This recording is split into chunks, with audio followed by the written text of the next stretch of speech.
Class 12-এ আমরা আজকে একটা যে নতুন চ্যাপ্টার অর্গানিক কেমিস্ট্রিতে এটা শুরু করব, সেটা হচ্ছে অ্যালকোহলস, ফেনলস এবং ইথার্স। তো দেখো, প্রথমে এখানে এটা বলা হচ্ছে নীতিগতভাবে অ্যালকোহলগুলিকে দুটি প্রধান ভাগে ভাগ করা যায়। একটা অ্যালিফ্যাটিক অ্যালকোহল, একটা অ্যারোমেটিক অ্যালকোহল। অ্যালিফ্যাটিক অ্যালকোহলের ক্ষেত্রে কার্বন স্ট্রেট একটা চেনের সঙ্গে ওএইচ গ্রুপ অ্যাটাচ থাকে, অর্থাৎ এখানে একটা অ্যালকিল গ্রুপের সঙ্গে ওএইচ গ্রুপ অ্যাটাচ থাকে, এটা আমরা বলতে পারি। আর অ্যারোমেটিক অ্যালকোহলের ক্ষেত্রে একটা অ্যারোমেটিক রিংয়ের সঙ্গে ওএইচ গ্রুপ সরাসরি অ্যাটাচ থাকে, তো তাকেই আমরা অ্যারোমেটিক অ্যালকোহল বলি। এবং যদি এই অ্যারোমেটিক রিংটা বেঞ্জিন বলয় হয়, তখন বেঞ্জিন বলয়ের সঙ্গে ওএইচ থাকলে তাকে আমরা ফেনল নাম দিয়ে থাকি। এবারে চলে আসি যে ওএইচ গ্রুপের সংখ্যা অনুসারে ওএইচ গ্রুপের সংখ্যা অনুযায়ী বা অনুসারে মনোহাইড্রিক, ডাইহাইড্রিক এবং ট্রাইহাইড্রিক এবং দেন পলিহাইড্রিক অ্যালকোহল অর ফেনল বলা হয়। মানে ব্যাপারটা হলো যে যদি একটা অ্যালিফ্যাটিক অ্যালকোহল আমাদের কাছে থাকে এবং তার স্ট্রাকচারে আমরা দেখি যে একাধিক ওএইচ গ্রুপ আছে, যদি একটা ওএইচ গ্রুপ থাকে তখন তাকে মনোহাইড্রিক অ্যালকোহল বলা হবে, অর্থাৎ আরো স্পেসিফিক্যালি বলতে গেলে মনোহাইড্রিক অ্যালিফ্যাটিক অ্যালকোহল এটা বলা হবে। যদি দুটো থাকে তখন তাকে ডাইহাইড্রিক অ্যালিফ্যাটিক অ্যালকোহল বলা হবে। এরকম ভাবে তিনটে ওএইচ গ্রুপ থাকলে ট্রাইহাইড্রিক নামটা এরকম আসবে। এবার যদি আমরা দেখি যে তারও বেশি ওএইচ গ্রুপ আছে, তখন সেটাকে পলিহাইড্রিক অ্যালকোহল নাম দেওয়া যেতে পারে। এবার একটা কথা খেয়াল রাখবে যে কোনো কোনো ক্ষেত্রে একের বেশি ওএইচ গ্রুপ থাকলে তখনই তাকে পলিহাইড্রিক অ্যালকোহল নামে অভিহিত করা যেতে পারে। অনুরূপভাবে ফেনলের ক্ষেত্রে, অর্থাৎ যেখানে বেঞ্জিন বলয় আছে তার সঙ্গে ওএইচ গ্রুপ আছে, সেখানেও যদি ওএইচ গ্রুপের সংখ্যাটা 1 বা 2 বা 3 4 হয়, ঠিক একইভাবে মনোহাইড্রিক, ডাইহাইড্রিক, ট্রাইহাইড্রিক, ফেনল এগুলো বলা যাবে। এবং যদি তার সংখ্যাটা, অর্থাৎ ওএইচ গ্রুপের সংখ্যাটা, যেমন এখানে লক্ষ্য করে দেখো যে এখানে 6টা ওএইচ গ্রুপ আছে, তাই এটার নাম হয়েছে, সাধারণ নাম অবশ্যই এগুলো, এটা হচ্ছে হেক্সাফেনল। এবং এই যে যৌগটা যেখানে CH2OH, CHOH এরকম 4টে আছে এবং এখানে CH2H, অর্থাৎ টোটাল এখানে ওএইচ গ্রুপের সংখ্যা 6টা। এবং এই যে স্ট্রাকচার, এই সমন্বিত যৌগকে সরবিটল বলা হয়। এই সরবিটল যৌগটি আমরা দেখব পরবর্তী ক্ষেত্রে যে গ্লুকোজের বিজারণে আমরা কিন্তু সহজেই সরবিটল প্রস্তুত করতে পারি। এখন লক্ষ্য করো যে একটি কার্বন পরমাণুতে দুটি OH গ্রুপ যুক্ত থাকলে তাদের জেম ডাইয়ল যৌগ বলা হয়। এরা অত্যন্ত দুঃস্থিত হয় এবং সহজেই এক অণু জল ত্যাগ করে C ডবল বন্ড গ্রুপযুক্ত যৌগে পরিণত হয়। তাহলে এখানে দেখো একটা এক্সাম্পল এখানে দেখে নাও, এর করেসপন্ডিং তাহলে ব্যাপারটা খুব সহজেই বুঝতে পারবে। তাহলে শুধু খেয়াল রাখো যে জেম ডাইয়ল মানে একই কার্বনে দুটো OH গ্রুপ উপস্থিত থাকবে, সেরকম একটা গঠনাকৃতি বিশিষ্ট যৌগকে বোঝানো হচ্ছে। তো এখানে লক্ষ্য করে দেখো, এখানে একটা যৌগের উদাহরণ দেখানো হয়েছে, যেটা বেঞ্জাল ক্লোরাইড বা বেঞ্জাল ডাইক্লোরাইড এটাও বলা যেতে পারে। এর সঙ্গে যখন অ্যাকুয়াস KOH যোগ করে তাপ দেওয়া হচ্ছে, তখন দুটো ক্লোরিন রিপ্লেস হচ্ছে, নিউক্লিওফিলিক সাবস্টিটিউশন হচ্ছে, এবং হয়ে এখানে ক্লোরিনগুলোর জায়গায় OH গ্রুপ এসেছে। আমরা একটা ব্যাপার লক্ষ্য করছি যে এক্ষেত্রে একই কার্বনের দুটো OH গ্রুপ আছে। তো এরকম যে আমরা একটু আগেই বললাম যে এরকম সিস্টেমকে জেম ডাইয়ল সিস্টেম বলা হয়। তো এখান থেকে সহজেই এক অণু জল অপসারিত হয়ে যাবে, গিয়ে এই অংশে C ডবল বন্ড এই গ্রুপটা কিন্তু প্রডিউস হবে, যেটা আমরা এখানে দেখতে পাচ্ছি। তাহলে এখানে আমরা দেখছি যে সামগ্রিকভাবে যখন বিক্রিয়াটা কমপ্লিট হবে, তখন অর্থাৎ জল অপসারণের পর আমরা দেখতে পাবো যে যৌগ হিসাবে, ফাইনাল কম্পাউন্ড হিসাবে বেঞ্জাল ডিহাইড আমরা পাবো। এবারে আসি যে আমরা জেম ডাইয়ল এর যে কথা যে পড়লাম বা জানলাম, কিছু কিছু ক্ষেত্রে জেম ডাইয়ল যৌগগুলো তুলনামূলকভাবে অধিক সুস্থিত হয় এবং তার ক্ষেত্রে এরকম স্বতঃস্ফূর্তভাবে জলের অণুর যে অপসারণ তার ঘটনাটা ঘটে না। সেরকম একটা এক্সাম্পল আমরা দেখব যে ইলেকট্রন আকর্ষী গ্রুপযুক্ত জেম ডাইঅল কম্পাউন্ডগুলি তুলনামূলকভাবে অধিক সুস্থিত, যেখানে ইলেকট্রন আকর্ষী গ্রুপ আছে, এবং এবং এদেরকে আইসোলেটও করা যায়। অর্থাৎ আমরা দেখব যে জেম ডাইঅল এর কিছু বিশেষ যৌগ, যেমন এক্সাম্পল দেখবো আমরা ক্লোরাল হাইড্রেট। ক্লোরাল হাইড্রেট যৌগে আমরা যদি লক্ষ্য করি যে এখানে একটা কার্বন আছে, তার সঙ্গে 3টে তীব্র মাইনাসাই প্রভাবযুক্ত ক্লোরিন পরমাণু আছে, এবং তার পাশের যে কার্বনটা সেখানে যদি আমরা লক্ষ্য করি, এখানে আমরা দেখছি যে দুটো OH গ্রুপ একই কার্বনে যুক্ত আছে। সুতরাং এটা একটা জেম ডাইঅল কম্পাউন্ড। এবার এখানে দেখো, লক্ষ্য করে এখানে যে হাইড্রোজেনগুলো OH এর রয়েছে, সেই হাইড্রোজেনগুলো অ্যাকচুয়ালি এখানে যে ক্লোরিন পরমাণুগুলো আছে তাদের সঙ্গে কিন্তু একটা হাইড্রোজেন বন্ড ফর্ম করেই অ্যাকচুয়ালি স্টেবল হচ্ছে বা স্টেবিলিটি পাচ্ছে। তো এই এক্সাম্পলে একটা কিন্তু বিশেষ ঘটনার কথাও কিন্তু খেয়াল রাখবে। সাধারণত ক্লোরিন পরমাণুরা কিন্তু হাইড্রোজেন বন্ডিং এ অংশগ্রহণ করে না কোনো যৌগে যখন উপস্থিত থাকে, কিন্তু এটা একটা এক্সেপশন বলা যেতে পারে, যেখানে ক্লোরিন পরমাণু এই ক্লোরাল হাইড্রেটে উপস্থিত আছে, কার্বনের সঙ্গে অ্যাটাচ আছে, এবং সেই অবস্থায় তারা কিন্তু হাইড্রোজেন বন্ডিং ফর্ম করছে। তাহলে এটা আমরা যেটা দেখতে পাচ্ছি যে এইভাবে আমরা জেম ডাইঅল যৌগগুলো কিন্তু কিছু কিছু ক্ষেত্রে সুস্থিত হতে পারে, এবং এই ক্লোরাল হাইড্রেটকে এই কারণে বাস্তবে তৈরিও করা যায় এবং এদেরকে সংরক্ষণও করা যায়। এদের স্টেবিলিটি অন্য জেম ডাইঅলের তুলনায় অনেক গুণ বেশি এই কারণে। এবারে আমরা যে অ্যালকোহলের কথা আমরা পড়ছিলাম, সেই অ্যালকোহল ফেনল ইথারের, এবার আমরা দেখব যে এটার একটা অন্য রেসপেক্ট, একটা ক্লাসিফিকেশন আমরা দেখব, যেটা যে OH গ্রুপের সঙ্গে যুক্ত কার্বনের সংকরায়ন অনুসারে দুটো ইম্পর্টেন্ট ক্লাসের অ্যালকোহল যেটা পাওয়া যায়, যেটা গুরুত্বপূর্ণ। তাহলে OH গ্রুপটা যে কার্বনের সাথে যুক্ত আছে তার হাইব্রিডাইজেশনটা কি, সেই তার ভিত্তিতে। তো এখানে খেয়াল করে দেখো, প্রথম sp3 কার্বনের সঙ্গে এখানে OH যদি অ্যাটাচ থাকে সেরকম অ্যালকোহল পাবো। আবার sp2 এর সঙ্গে OH বন্ধন বিশিষ্ট যে অ্যালকোহল, মানে এরকম ধরনের বন্ধন আছে যেখানে কার্বনটা sp2 সংকরায়িত। তাহলে প্রথমে লক্ষ্য করে দেখো, sp3 কার্বনের সঙ্গে যে OH যুক্ত আছে, এরকম এক্সাম্পল আমরা অনেক কিছুই হতে পারে, এখানে কয়েকটা এক্সাম্পল আমরা দেখে নেব। তার মধ্যে আছে 1 ডিগ্রি অ্যালকোহল, এটা OH যে কার্বনের সঙ্গে যুক্ত আছে, দেখো সেই কার্বনটা sp3 সংকরায়িত এবং সেই কার্বনটা সরাসরি আর একটা কার্বনের সাথে যুক্ত, তাই এটা 1 ডিগ্রি অ্যালকোহল। অনুরূপভাবে তার পরেরটায় দেখো OH, এটা একটা 2 ডিগ্রি অ্যালকোহল, OH গ্রুপটা যে কার্বনের সাথে যুক্ত আছে সেই কার্বনটা সরাসরি আরো দুটো কার্বনের সাথে যুক্ত আছে, এই হিসাবে 2 ডিগ্রি। এটা দেখো একটা 3 degree alcohol, tertiary butyl alcohol, আর এটার নাম হচ্ছে আইসোপ্রোপাইল অ্যালকোহল, এটা ইথানল, এটা আমরা জানি। নেক্সট এক্সাম্পল দেখো allyl alcohol, CH2 double bond CH single bond CH2, এই CH2 এর সঙ্গে OH গ্রুপ অ্যাটাচ আছে, সুতরাং এটা একটা অ্যালাইল অ্যালকোহল। এবং এই অ্যালাইল অ্যালকোহলে দেখো OH গ্রুপটা যে কার্বনের সাথে যুক্ত আছে সেই কার্বনটা আবার সরাসরি আরেকটা কার্বনের সাথে যুক্ত আছে, সুতরাং এটা 1 ডিগ্রি অ্যালাইলিক অ্যালকোহল, এটা আমরা বলতে পারি। অনুরূপভাবে লক্ষ্য করো যে এই যে এখানে যৌগের গঠনটা দেখানো হয়েছে, এক্ষেত্রেও কিন্তু কার্বন কার্বন ডাবল বন্ড, দেন সিঙ্গেল বন্ডের সঙ্গে যুক্ত OH, সুতরাং এটাও একটা টাইপের অ্যালাইল অ্যালকোহল। কিন্তু এখানে এটা অ্যালাইল অ্যালকোহলে এখানে কিন্তু আমরা দেখব যে আমরা এখানে যেমন CH2 এর সঙ্গে OH যুক্ত ছিল, এখানে কিন্তু আর একটা CH3 অতিরিক্ত আছে। তো এই কারণে দেখো যে OH গ্রুপটা যে কার্বনের সঙ্গে যুক্ত আছে সেই কার্বনের সঙ্গে সরাসরি দুটো কার্বন পরমাণু যুক্ত আছে, সুতরাং এটাকে আমরা বলবো 2 ডিগ্রি অ্যালাইলিক অ্যালকোহল। তো এইভাবে আমরা অ্যালাইলিক অ্যালকোহলগুলো যে দুটো টাইপ এখানে দেখানো হয়েছে এরকমও হতে পারে। আবার এখানে যদি আরো একটা CH3 হাইড্রোজেনের বদলে থাকতো, অবভিয়াসলি সেটা 3 ডিগ্রি অ্যালাইলিক অ্যালকোহল হতো।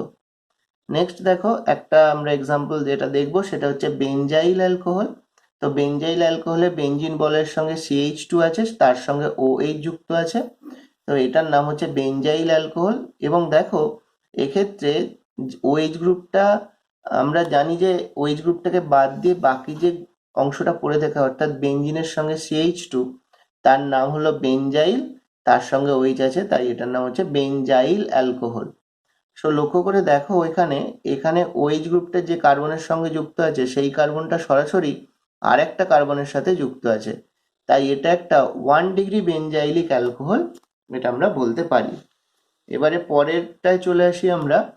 তাহলে আমরা এতক্ষণ sp3 কার্বনের সাথে OH যুক্ত থেকে যে যৌগগুলো গঠিত হয় তার কিছু আলোচনা করলাম। এবারে আমরা দেখবো যে sp2 কার্বনের সঙ্গে OH যুক্ত আছে এরকম সিচুয়েশন। দেখো এই শ্রেণীর অ্যালকোহলগুলির ক্ষেত্রে OH গ্রুপটি ভিনাইলিক কার্বনের সাথে সরাসরি যুক্ত থাকে। ভিনাইলিক কার্বন অর্থে যেখানে কার্বন কার্বন ডাবল বন্ড আছে সেরকম একটা কার্বনের সাথে সরাসরি যুক্ত থাকা, অর্থাৎ কিনা OH গ্রুপটাকে বাদ দিয়ে বাকি যে গ্রুপটা পাওয়া যাচ্ছে CH2 double bond CH single bond, এই গ্রুপটাকেই ভিনাইলিক গ্রুপ বলা হয়। এর সাথে OH থাকলে তার নাম হবে ভিনাইল অ্যালকোহল, যদি ক্লোরিন থাকে তাহলে ভিনাইল ক্লোরাইড ইত্যাদি। এই জাতীয় যৌগগুলি অর্থাৎ ভিনাইল অ্যালকোহল জাতীয় যৌগগুলি অস্থায়ী হয় এবং সহজেই রিঅ্যারেঞ্জমেন্টের মাধ্যমে কার্বনিল শ্রেণীর যৌগ উৎপন্ন করে। তো দেখো এখানে লক্ষ্য করে এখানে যে ভিনাইল যে আমরা অ্যালকোহলটা লিখেছি সেখানে দেখো কার্বনের সাথে অক্সিজেন যুক্ত আছে, অক্সিজেনের সাথে OH যুক্ত আছে, এই বন্ডটা এখানে শিফট হয়, এই বন্ডটা শিফট হলে এখানে একটা ডাবল বন্ড উৎপন্ন হওয়ার প্রবণতা দেখাবে এবং এটা এখানে এলে এটা নেগেটিভ হবে, এটা আমরা পরে গিয়ে মানে নেগেটিভ হওয়ার প্রবণতা দেখাবে। তো দেখো এটা যেই এখানে এলো, এটা যে এখানে এলো, তখন এটা কিন্তু ইনিশিয়ালি H+ হিসাবে বেরিয়ে গেল। এবারে যখন পুরোপুরি শিফট হয়ে গেল তখন এটা ডবল বন্ড হয়ে গেল, আর এই বন্ডটা কার্বনের উপর শিফট হওয়ার কারণে এটা মাইনাস হয়ে গেল। ওই মাইনাসের সঙ্গে আর যে H+টা রিমুভ হয়েছিল সেটা যখনই অ্যাটাচ হয়ে যাবে তখন আমরা দেখব যে এই প্রান্তটা হয়ে যাবে CH3, অর্থাৎ এটা মিথাইল গ্রুপে কনভার্ট হয়ে গেল। আর এখানে দেখো কার্বন অক্সিজেন ডাবল বন্ড হয়ে গেল, অর্থাৎ এই এক্সাম্পলে আমরা দেখছি যে ভিনাইল যে অ্যালকোহল তার থেকে রিঅ্যারেঞ্জমেন্ট বা পুনর্বিন্যাসের মাধ্যমে এখানে তৈরি হলো অ্যাসিটালডিহাইড। তাহলে এই জাতীয় যে কোনো ক্ষেত্রে যেখানে আমরা এরকম ভিনাইলিক কার্বনের সাথে OH যুক্ত দেখব, সাধারণত সেগুলো এরকম রিঅ্যারেঞ্জমেন্ট বিক্রিয়ায় যে অংশগ্রহণ করতে পারে সেটা আমরা একটু খেয়াল রাখবো। তবে একটা ব্যাপার বলি যে সবসময় যে sp2 কার্বনের সঙ্গে OH গ্রুপ যুক্ত থাকলে এরকম অস্থায়ী হবেই এবং রিঅ্যারেঞ্জমেন্ট হবেই এরকম কোনো কথা নেই। যেমন এখানে লক্ষ্য করে যদি আমরা দেখি অ্যারাইল গ্রুপ যেগুলো আছে তার সাথে যখন OH গ্রুপগুলো যখন যুক্ত থাকবে তখন কিন্তু সেটা স্থায়ী হচ্ছে। একটু ভালো করে খেয়াল করো, এখানেও কিন্তু কার্বন কার্বন ডবল বন্ড ছিল, এটা যৌগটা হচ্ছে অর্থক্রিসল যৌগ।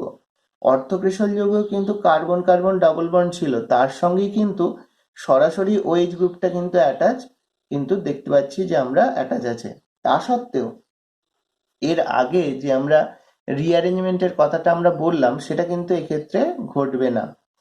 না ঘটার প্রধান কারণ হিসাবে আমরা বলতে পারি যে অ্যারোমেটিক রিং এর সুস্থিতি। অ্যারোমেটিক রিংয়ে এই যে পাই ইলেকট্রনগুলো সেগুলো তারা কিন্তু নিজস্ব পজিশন ইন্টারচেঞ্জ করতে পারে এবং তার দরুন এই সিস্টেমটা একটা স্টেবিলিটি লাভ করে। তো সেই স্টেবিলিটিটাকে লস করে এর ক্ষেত্রে কিন্তু আমরা দেখব যে পূর্বে যে রিঅ্যারেঞ্জমেন্টের কথা আমরা বললাম যেখানে ভিনাইলিক যে অ্যালকোহল যদি থাকে সেটা রিঅ্যারেঞ্জমেন্টের মাধ্যমে কার্বনিল কম্পাউন্ড তৈরি হয়, সেটা কিন্তু সেরকম ঘটনা এক্ষেত্রে কিন্তু ঘটবে না।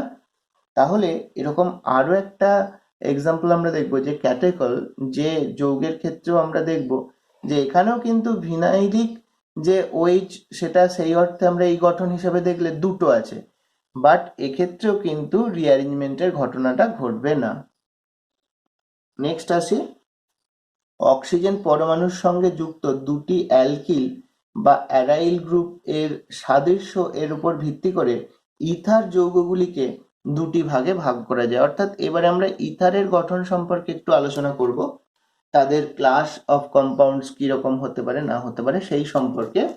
তো দেখো এখানে যেটা বলা হচ্ছে যে কোনো ইথার কম্পাউন্ডের ক্ষেত্রে কি হয় না, অক্সিজেন পরমাণুর যে দুটো যোজ্যতা থাকে সেই দুটো যোজ্যতায় দুটো অ্যালকিল গ্রুপ থাকতে পারে, একটা অ্যালকিল গ্রুপ একটা অ্যারাইল গ্রুপ থাকতে পারে, দুটোই অ্যারাইল গ্রুপ থাকতে পারে ইত্যাদি হতে পারে।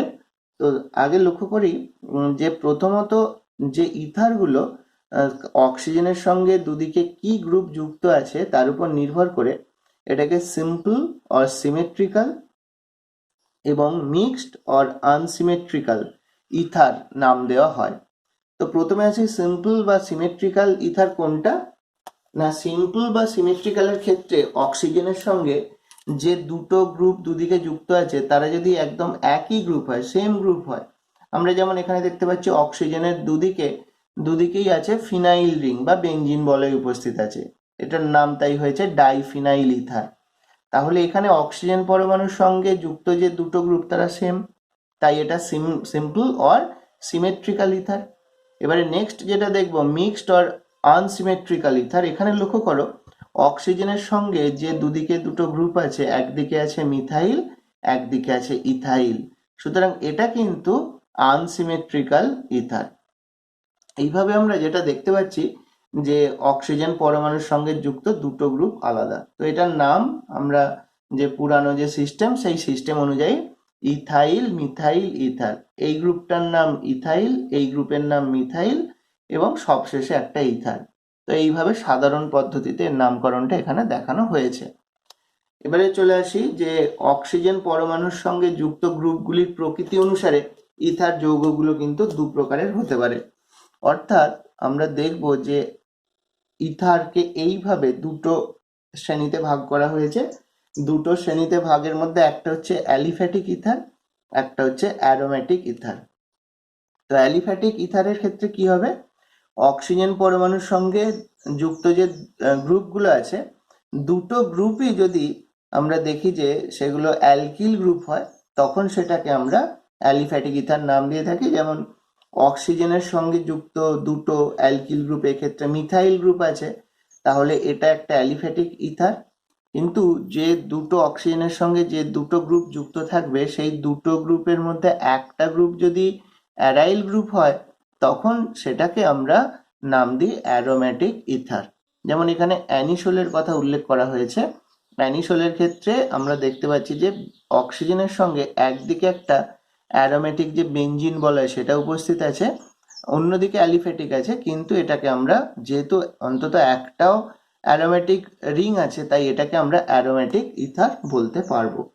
তাহলে পিওরলি অ্যারোমেটিক ইথার মানে সেখানে দুদিকেই অ্যারোমেটিক রিং থাকবে এবং যদি একটাও থাকে সেটাকে কিন্তু আমরা সেটাও অ্যারোমেটিক ইথার বলবো, বাট অ্যাকচুয়ালি সেটা কিন্তু একটা টাইপের মিক্সড ইথার, কারণ দুদিকে দেখো দুটো গ্রুপ কিন্তু ভিন্ন হয়ে যাচ্ছে। এবারে আমরা খুব সংক্ষেপে যে নোমেনক্লেচার অফ অ্যালকোহল এই বিষয়টা আমরা আলোচনা করব। নোমেনক্লেচার অর্থাৎ অ্যালকোহলগুলোর যে নামকরণ। আমরা জানি যে নামকরণ কিন্তু অ্যাকচুয়ালি দুটো টাইপের হয়, একটাকে বলা হয় ট্রিভিয়াল নেম অর্থাৎ যে প্রচলিত নাম, এবং তার সঙ্গে আইইউপিএসি সিস্টেম অফ নোমেনক্লেচার যেটা একটা সিস্টেমেটিক পদ্ধতি। তো দেখো আমরা ওই ট্রিভিয়াল নেম এবং আইইউপিএসি নাম দুটোই সাইড বাই সাইড আলোচনা করব। তো প্রথম দেখো একটা তথ্য আমরা জেনে নেব যে CH3OH এর সাধারণ নাম হচ্ছে কার্বিনল। তো এটার নাম কার্বিনল হওয়ার কারণে এর ভিত্তিতে আমরা কিন্তু অন্যান্য অ্যালকোহলগুলো যে ছোট ছোট অ্যালকোহলগুলো আছে তাদের নামকরণ করতে পারি। কিরকম, যেমন লক্ষ্য করো এর ভিত্তিতে CH3CH2OH এর নাম হচ্ছে মিথাইল কার্বিনল। কেন এটা হলো, এখানে একটু গঠনটা খেয়াল করো, এখানে কার্বনের সঙ্গে 3টে হাইড্রোজেন আছে, আর এই গঠনে লক্ষ্য করো যে এখানে এই যে সি এর সঙ্গে যেটা OH আছে তার সঙ্গে দুটো হাইড্রোজেন আছে, এবং আমরা ভেবে নিতে পারি যে থার্ড হাইড্রোজেনটা আছে সেটা CH3 দ্বারা রিপ্লেসড আছে, তাই এটার নাম আমরা বলবো মিথাইল কার্বিনল। অর্থাৎ এটা CH3 না থেকে এইটা যদি CH2 এর বদলে আরো একটা হাইড্রোজেন থাকতো তখন নাম হতো কার্বিনল, কিন্তু একটা হাইড্রোজেনকে মিথাইল দিয়ে রিপ্লেস করা হয়েছে বলে ভেবে নিতে পারি। তাহলে এটার নাম হয়ে যাচ্ছে মিথাইল কার্বিনল। এবারে আমরা আইইউপিএসি নাম এবং তার সঙ্গে যে তাদের যে ট্রিভিয়াল নেম সেটা আমরা একটু পরিচিত হয়ে নেব, যেখানে যেখানে প্রযোজ্য। যেমন এখানে আমরা যদি লক্ষ্য করি, এটা ইথেন ডাইল, অর্থাৎ এখানে দুটো কার্বন তার সঙ্গে OH, তাহলে ইথেন 1,2 ডাইল, এটার আইইউপিএসি নামকরণ করলে এটা হবে। এবার এটা যদি এটার যে ট্রিভিয়াল নেম সেটার নাম হচ্ছে ইথিলিন গ্লাইকল। তো এটা ট্রিভিয়াল নেম এবং আইইউপিএসি নাম আমরা জানলাম। এটার নাম হচ্ছে সাইক্লোহেক্সানল। এখানে কিন্তু বেঞ্জিন বলয় নেই, এটা খেয়াল করবে। সাইক্লোহেক্সান রিং এর সঙ্গে OH যুক্ত আছে, সো দিস ইজ সাইক্লোহেক্সানল। এবারে নেক্সট আছে গ্লিসারল। এটা ট্রিভিয়াল নেম। গ্লিসারলের CCC তিনটে পরপর আছে এবং প্রত্যেকটা থেকে একটা করে OH আছে, তাই এর আইইউপিএসি নাম বলবো আমরা প্রোপেন 1,2,3 ট্রাইল।